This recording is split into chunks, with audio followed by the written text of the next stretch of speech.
안녕하세요, PS입니다. 가시멧돼지 종족이 들어온 지 꽤 오랜 시간이 지났습니다. 역시나 패치 직후엔 멧돼지족들의 파워가 너무나도 높아 너도 나도 멧돼지만 바라보는 현상이 벌어졌고, 다행히 이후 너프가 이루어졌습니다. 하지만 여전히 가시멧돼지는 여러 타이밍에 여러 방향으로 구매하기 좋은 종족이고, 해당 종족에 대한 이해가 부족하다면 점수를 올리기 매우 어렵습니다. 오늘은 가시멧돼지에 대해 완벽하게 이해하고 어떻게 나의 점수 상승으로까지 이어갈 수 있을지 알아보겠습니다.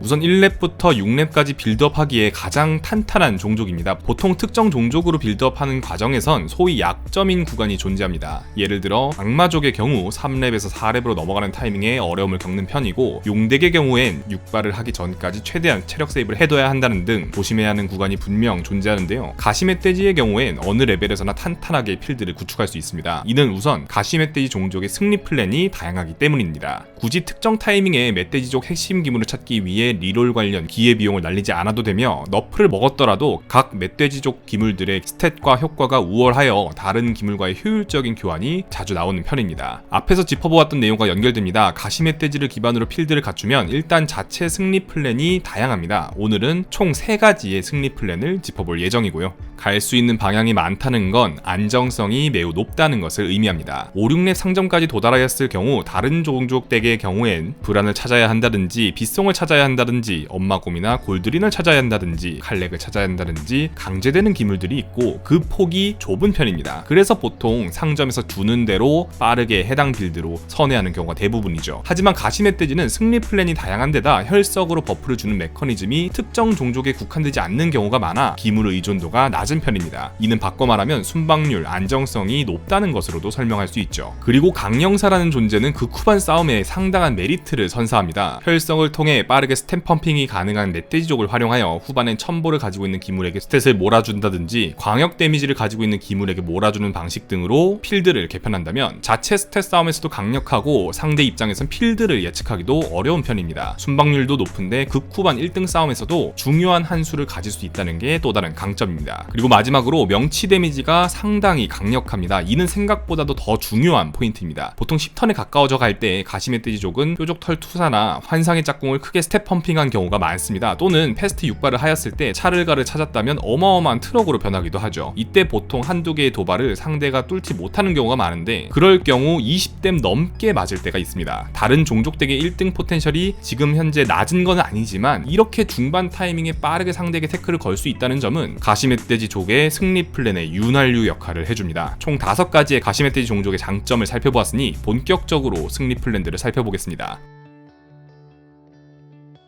먼저 가장 기본적인 그리고 순수 가시멧돼지로 우승을 바라보는 방법입니다. 2, 3렙부터 빌드업을 시작하여 4렙 상점의 기틀을 완성하고 여유가 된다면 6발을 추가하여 차를가를 더하는 플랜입니다. 쉽게 이해하자면 파티의 정령, 녹아내린 바위로 시작해 이후 청지기를 추가하는 순방정령과 유사한 편입니다. 가장 이상적인 플랜은 1렙 상점에서 가시동굴 흑점쟁이 또는 땡볕의 피서객을 통해 혈석을 확보하고, 2렙 상점 즉 3, 4턴에 길멧돼지와 멧돼지의 예언자를 통해 혈석 확보와 길멧돼지 버프를 진행합니다. 길멧돼지와 멧돼지의 예언자의 경우 챙기면 좋고 나오지 않더라도 크게 상관은 없습니다. 가시멧돼지의 핵심 기물들은 3렙 상점부터 있기 때문이죠. 그래서 3턴에 3렙을 찍는 패스트업 역시 가시멧돼지 종족을 풀어나가기에 매우 좋습니다. 3렙 상점에선 가시소환사, 깃발멧돼지, 뾰족털 투사 3가지에 집중을 해주세요. 3기물 모두 가시멧돼지 필드의 핵심 기물입니다. 투사의 경우 초반 체력 관리에도 좋고 끝까지 쓸 수 있어 부담없이 초반에 혈석 투자가 가능합니다. 끝까지 들고 갈 수 있는 기물이라는 점은 정말 큰 장점이죠. 깃발 멧돼지와 가시소환사의 경우 이후 4렙 상점의 지면진동자, 환상의 짝꿍과의 연계를 위해 필요합니다. 마치 기계덱을 갈 때 우리가 강철 사부를 찾는 것과 동일합니다. 가시멧돼지 빌드업을 시작하기 위해선 7, 8마나 3렙 상점을 보는 구간에서 위 3기물 중 2개 이상을 확보해야 안정적인 빌드업이 가능해진다는 것을 기억해주세요. 4렙 상점에선 환상의 짝꿍, 지면진동자를 보통 찾습니다. 가장 중요한 건 환상의 짝꿍입니다. 가시멧돼지 조합의 가장 핵심 하수인 중 한 개죠. 깃발 멧돼지 2개만 있더라도 추가 추가 4사 버프를 계속해서 받게 되는데요. 이후 차를가와의 연계는 엄청납니다. 중반부 가시멧 띠지 필드를 뾰족털 투사와 함께 만들어주는 게 베스트 플랜이고, 완성된다면 한숨 돌렸다 봐도 되겠습니다. 고순위를 기록하기 위해선 무조건 필요하다 보시면 되겠네요. 지면진동자의 경우 중반부 체력 지키기에 무척 탁월합니다. 환상의 짝꿍이 1위를 위한 핵심 기물이라면 가시멧 떼지 순위 방어의 핵심인 카드가 바로 지면진동자라 볼 수 있겠습니다. 대신 정말 잘 풀리는 게임의 경우 자리가 없다면 굳이 이 기물을 구매할 필요는 없습니다. 다음 턴만 공격력 버프가 적용되는 기물이기 때문에 시간이 지날수록 힘이 빠지게 되기 때문이죠. 하지만 버프가 중후반부까지 상당히 강력하고 천상의 보호막 기물과 히드라, 전투절단기와 시너지가 좋기 때문에 체력을 중반 타이밍 세이브하기 위해 고려해볼 만한 기물입니다. 실제로 혈석수급 하수인의 일부와 지면진동자만으로도 순위 방어를 하게 되는 경우가 많습니다. 지면진동자의 파워를 통해 레벨업 타이밍을 잡기도 좋고요. 지면진동자에게 사용한 혈석은 후반 강령사를 통해 빼내면 사실상 손해도 거의 없습니다. 다시 한번 강령사의 중요성을 짚어드릴 수밖에 없네요. 머리 강타꾼의 경우 빠르게 나오면 좋지만 타이밍이 조금만 늦어져도 활용하기가 힘들고 잘 풀리는 게임이 아닐 경우 혈석 투자의 리스크가 있는 편입니다. 4렙 구간에선 자신의 체력, 필드, 상대의 상황에 따라 4렙 상점에서 랩업을 마치고 순위 방어를 노릴지, 이후 6렙 발견까지 가면서 우승을 노릴지 정하게 되는데요. 순수 가시멧돼지의 조합의 경우엔 5렙 발견보다 6렙 발견의 밸류가 훨씬 좋습니다. 차를가는 환상의 짝꿍과 시너지가 매우 좋고, 납작엄니도 차를가만큼은 아니지만 환상의 짝꿍과 시너지가 괜찮은 편이며, 지면진동자와의 시너지는 차를가보다도 더 뛰어납니다. 6렙 발견은 5렙 상점을 찍어야 한다는 리스크와 실패 시 리스크가 5렙 발견보다 훨씬 크기 때문에 순위 방어가 목표일 시 5렙 발견을 하시고요. 우승권을 노린다면 6렙 발견을 노려 차를가와 호위대장 납작엄니를 노리게 된다, 이해를 하시면 되겠네요. 차를가를 찾게 될 경우 이후 추가로 아감마감까지 찾아 마무리를 하시면 되겠습니다. 두 번째 승리 플랜입니다. 아겜 손커스와 빗송곤니를 메인으로 하는 조합인데요. 빠르게 5렙 발견에서 아겜 손커스가 나왔을 경우 빗송곤니 조합을 갈 수 있게 됩니다. 일반적인 빗송 조합보다 초중반 성장이 훨씬 빠른 경우가 많습니다. 특히 아겜 손커스를 통한 성장의 경우 엄청나게 큰 장점이 한 가지 있는데요. 혈석을 핸드에 미리 가지고 있거나 혈석 확보가 가능한 하수인인 깃발 멧돼지나 가시 소환사 등이 있을 경우 아겜 손커스가 나온 순간 폭발적인 성장이 가능하다는 점입니다. 빗송곤니의 경우 7턴에 칼같이 나오지 않고 조금만 늦게 나오더라도 스탯 싸움이 힘든 편이고, 7턴 빗송이 나오더라도 이후 추가적인 불안, 빗송이 확보되지 않는다면 성장 속도가 많이 느립니다. 이 단점은 가시멧돼지족이 메인이 되면서 더욱 두드러지고 있죠. 하지만 아겜 손커스의 경우 혈석 확보 기반만 만들어둔다면 8, 9턴에 나오더라도 스탯 싸움이 할만합니다. 베이스 없이 6, 7턴 발견해서 아겜 손커스를 확보하여 아겜 손커스 그리고 빗송 조합으로 가는 경우 외에도 깃발 멧돼지와 뾰족털 투사 베이스로 가시멧돼지 빌드업을 하다가 아겜 손커스가 나와 빗송 방향으로 체제 전환을 하는 경우도 많다는 것을 알아주세요.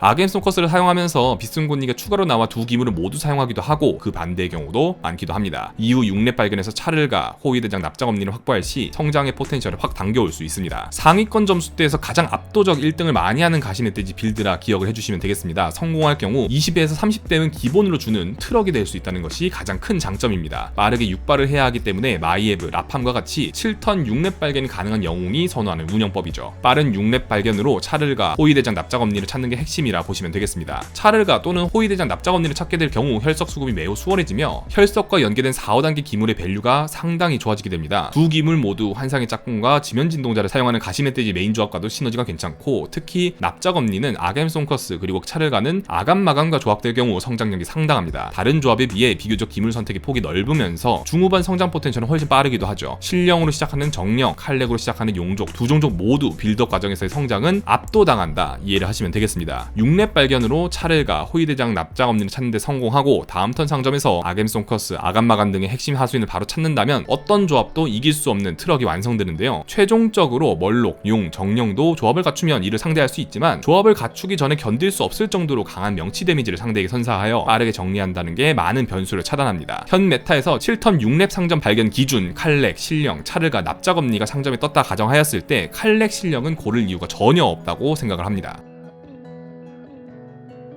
강령사는 가시멧돼지 조합으로 필드를 채워 후반 1등 싸움을 노릴 때 꼭 활용할 줄 알아야 합니다. 가시멧돼지 조합의 경우 강령사를 통해 중후반부 약간의 체제 전환을 하거나 최종 전투에서 기물을 한두 개 바꿀 수 있게 만들어주는 기물이죠. 혈석을 가져오는 기물로는 뾰족털 투사, 지면진동자, 아겜 손커스가 가장 많습니다. 먼저 뾰족털 투사의 경우 추가 버프가 혈석 취급을 받기 때문에 나중에 강령사로 빼내온다 생각을 하고 초반부터 부담 없이 투사에게 혈석을 계속 줄 수 있습니다. 또한 지면진동자, 아겜 손커스의 경우 능력 때문에 혈석을 계속해서 주게 되어 혈석이 쌓이는 경우가 경우가 굉장히 많죠. 그렇기 때문에 강령사로 뽑아온다 생각하시는 게 좋습니다. 혈석을 옮겨줄 기물로는 히드라, 전투절 단계가 가장 대표적이고 뾰족털 기사도 천상의 보호막이 리필된다는 점에서 상당히 좋습니다. 그 외에 일반 천상의 보호막 기물에만 써도 무난하죠. 중후반부가 아니더라도 초중반 길멧돼지, 뾰족털 투사를 혈석으로 키우다가 아겜송커스가 나와 혈석을 다른 종족의 기물로 옮기는 경우에, 또는 깃발멧돼지나 차르가의 버프를 애매하게 받은 기물의 혈석을 한 개의 기물로 집중하는 등 여러 방법으로 강령사를 활용할 수 있습니다.